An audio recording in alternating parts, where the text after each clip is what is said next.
Imagine that you are standing on the edge of a precipice. Below is darkness, the unknown. Your heart is pounding. There is a lump in your throat. Your feet seem to be rooted to the ground. This is fear. It paralyzes, deprives us of freedom, makes us give up on our dreams. But what if I told you that fear is just an illusion, and that 2,000 years ago the Roman philosopher Seneca already knew how to defeat it? Fear is one of man's most powerful enemies. It prevents us from taking risks, trying new things, building relationships, achieving goals. We are afraid of failure, condemnation, illness, loss, even life itself. But the worst thing is that 90% of our fears are imaginary. They exist only in our heads, like shadows on the wall. And until we learn to manage them, we will not be able to live truly freely. Lucius Annaeus Seneca was a Stoic philosopher, teacher of Emperor Nero, author of immortal letters and treatises on courage, freedom, and peace of mind. He lived in an era of conspiracies, executions, and instability, but it was in such conditions that his teaching on fearlessness became truly powerful. Seneca did not just talk about fear, he knew it by sight. And today, his methods work as effectively as they did 2,000 years ago. In this video, we'll explore how to overcome fears using the wisdom of Seneca. You'll learn why most of your worries are empty, how to face challenges with a cool head, and how to live your life so that fear no longer controls your decisions. Ready? Let's get started. What is fear, really? It is a danger signal inherited from our distant ancestors. It helped us survive, to escape from a predator, to avoid a threat. But in the modern world, this mechanism often fails.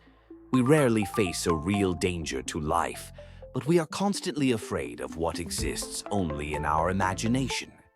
Seneca wrote, "We suffer more often in imagination than in reality." Think about it. How many times have you worried about events that never happened? Afraid of failing at an interview, but got the job? Worried about a conversation with your boss, but he turned out to be calm? Worried about your health, although your tests were normal? Our minds tend to exaggerate, to draw catastrophic scenarios. And this is what makes fear so painful.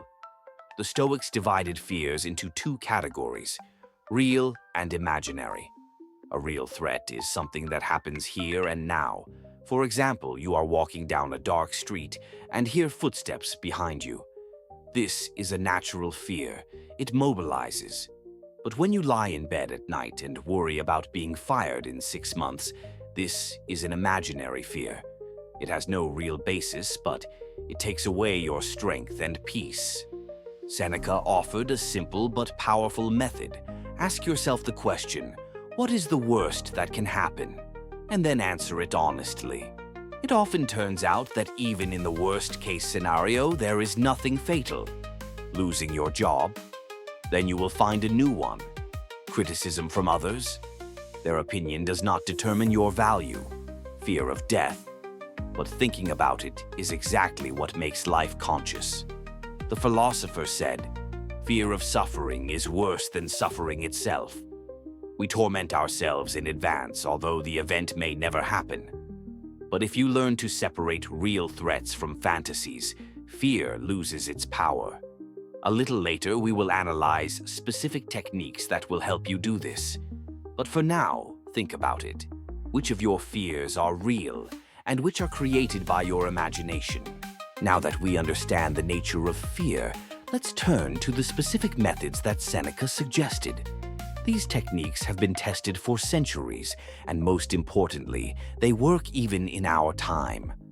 The first and most powerful tool is premeditation of evil, or preliminary comprehension of the worst. Seneca advised, regularly imagine that the worst thing you fear has already happened, but not in order to panic, but to understand that you can survive it. When we mentally live through the worst-case scenario, it ceases to be so frightening. The second method is to analyze fear through questions.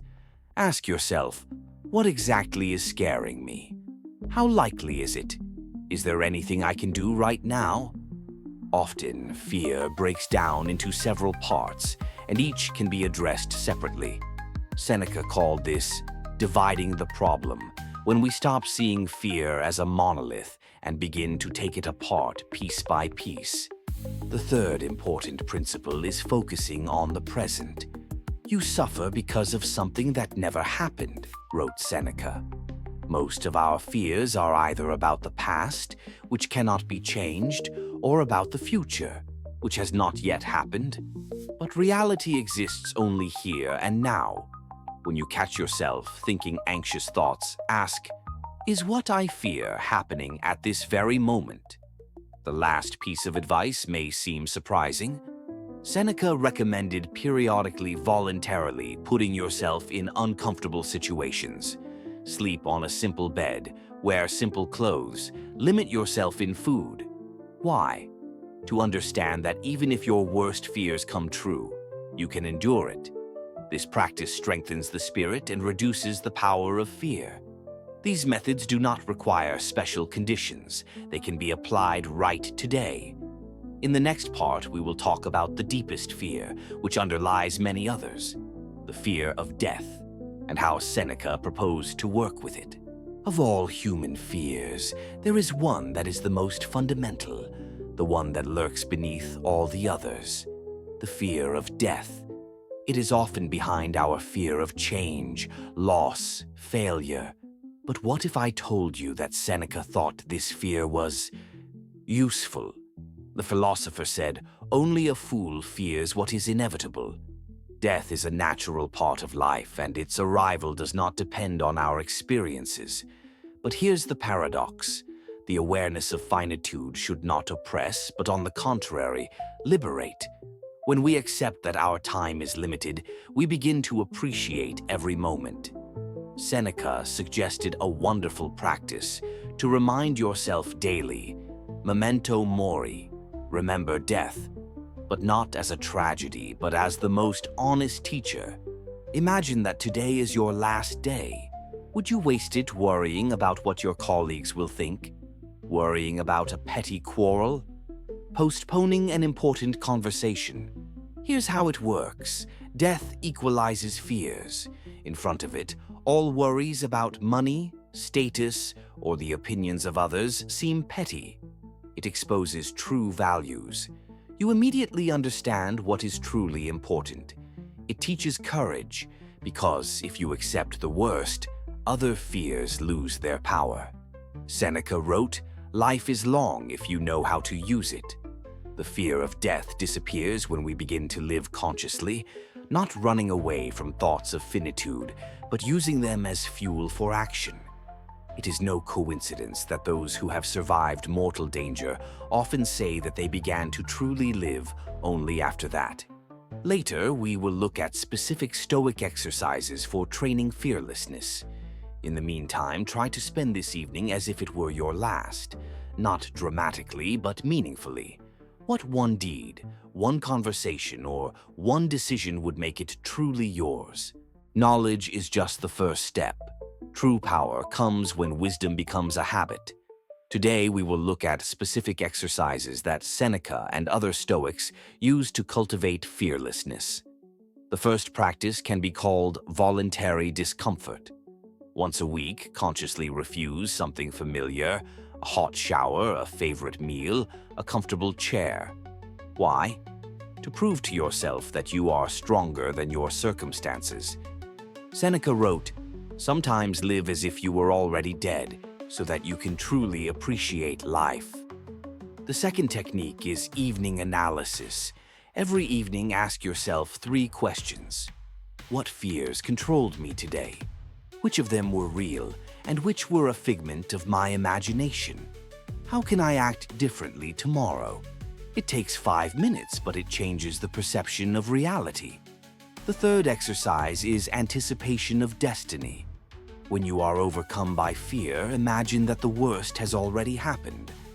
Live this scenario in your mind until the end. You will be surprised, but after such immersion, fear loses its power. The fourth practice is view from above. In a moment of anxiety, imagine that you are looking at your situation from a bird's eye view.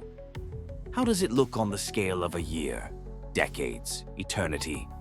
Most of our fears seem insignificant in this perspective. Seneca warned, "No one becomes brave by pretending." These exercises need to be done regularly, especially when you are calm. This way you will prepare yourself for real trials. In the final block, we will put everything together and understand how to live, guided by Seneca's principle. Not because it is difficult, we do not dare, but because we do not dare, it is difficult. We have come to the most important thing, how to collect all these principles into a single system of life without fear. Seneca left us not just a set of tips, but a whole philosophy of existence, tested by time. The basis of fearlessness is in understanding a simple truth. We are not afraid of events, but of our attitude to them. One person loses a fortune and falls into despair. Another perceives it as the beginning of a new chapter. The difference is not in the circumstances, but in the perception. Seneca offered 4 pillars for fearless living. First, control of perception. You can't change the wind, but you can adjust the sails. Before reacting to an event, ask, how can I interpret this differently? Second, acceptance of the inevitable. What is not in my control should not control my emotions. Separate spheres of influence and focus only on what you can change. Third, awareness of temporality. Life is a story. It's not how long it lasts, but how good it is. Be aware of its finitude, but don't let it paralyze you. Fourth, constant practice. Courage is a skill. Fearlessness requires daily exercise like a muscle. These principles create a system where fear loses its destructive power. You begin to see difficulties as opportunities for growth, losses as liberation, and life itself as a priceless gift to be lived consciously. Seneca wrote, "Sometimes even living is an act of courage, but this courage is available to everyone. Start small, apply at least one principle today, then another, and gradually you will find that fears no longer control your decisions." Here we go, from understanding the nature of fear to the philosophy of fearless living. Remember the words of Seneca. Fate leads the one who agrees and drags the one who resists. Choose the path of conscious agreement with life, and fear will lose its power over you. If these ideas resonated with you, share this video with someone who might benefit from it. After all, as Seneca said, wisdom is worth passing on.